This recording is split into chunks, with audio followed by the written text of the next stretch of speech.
And now, it's time for another Dice Tower review with Tom Vasel.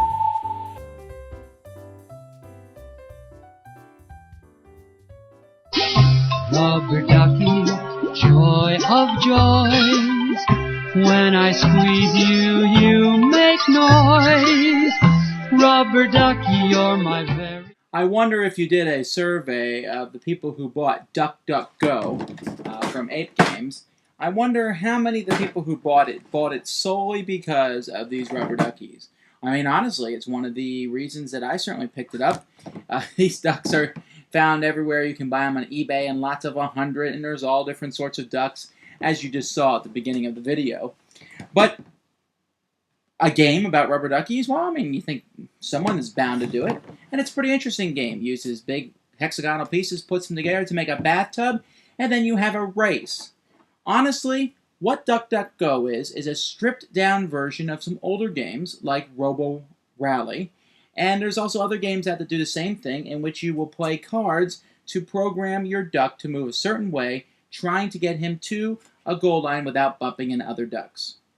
The game rulebook allows you to set the board up in many different patterns, and this is basically the basic board for beginners for 4 to 6 players. You can play up to 6 players. Each player is a duck. They start on one of these life preserver spaces, and these ducks' goal is to get to all 3 of these boys and then to the center drain. Now, when the duck is, the way each turn goes is players have a hand of cards, and on their turn they're going to pick one of these cards to play, and everyone will play these cards simultaneously.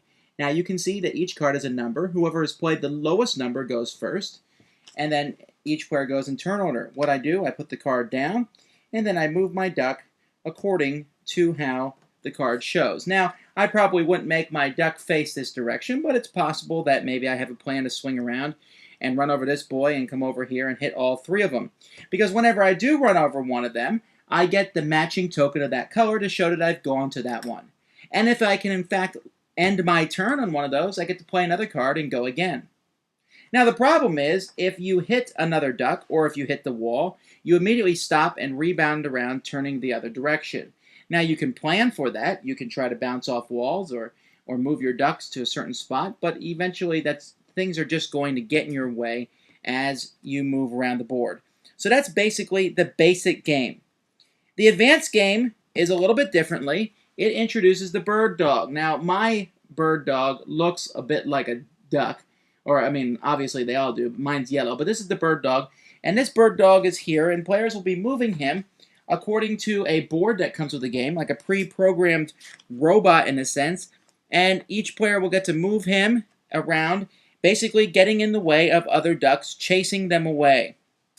And then also, there's action tokens that players can get that will allow them to do special things with the game. It has a very similar feel to the basic game, but basically it's just the same thing with a little bit more added to it. Alright, so what does the game have going for it? Well, first of all, it's just purely the cute factor.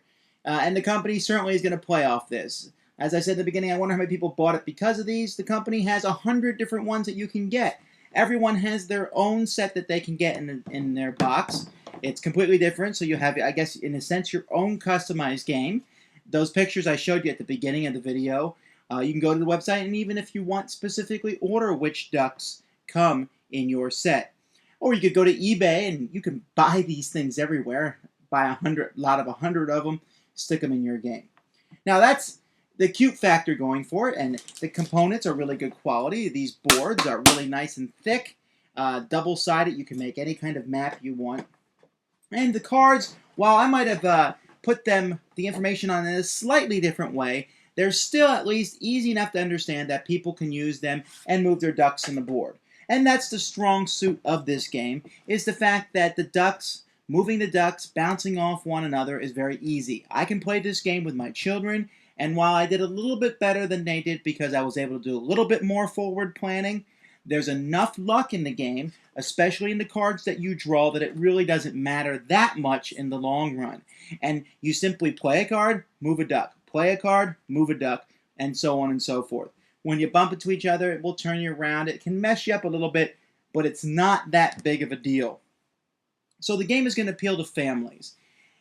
For me, however, I have to compare this game to games that are similar, especially the predecessor to this game, Robo Rally, but there's also other games that are similar, like Fast Flowing Forest Fellers, and other games, the Amazing Space Race, where you're taking a piece and you're playing cards that pick how that piece maneuvers, how that piece goes in the board.